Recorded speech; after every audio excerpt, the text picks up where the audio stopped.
Ерте-ерте-ертеде ешкінің жүні бөртеде. Бір қара бала дүниеге келіпті.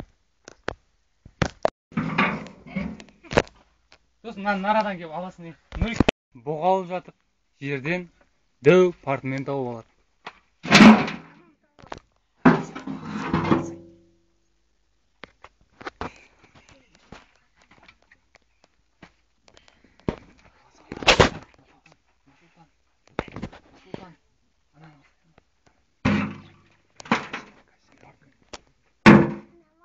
Сөйтіп жүріп, партменнің ішінен $100,000 тауып алады.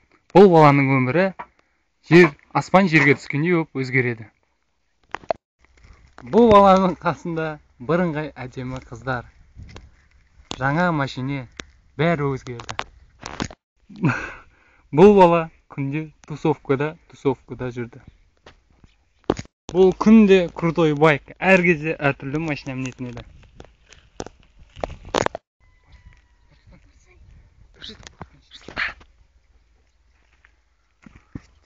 Бұл бала клубқа келіп, охранниктермен ерегісіп қалады.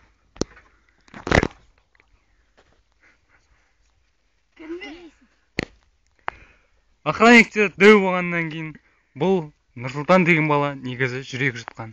Жүрек жұтқан, артынан жұмыртқа жұтқан. Екеуімен де қырылуға бел болады.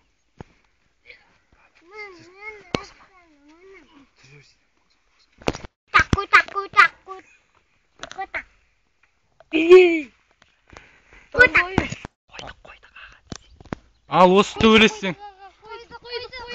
төбелестен кейін осындай жағдай болды. Жүрек жұтқан бала өз дегеніне жетті.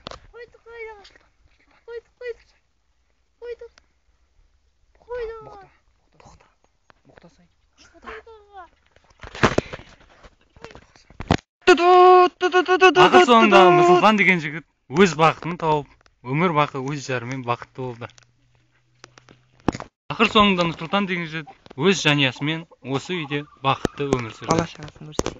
Бала шағасы әр жағында.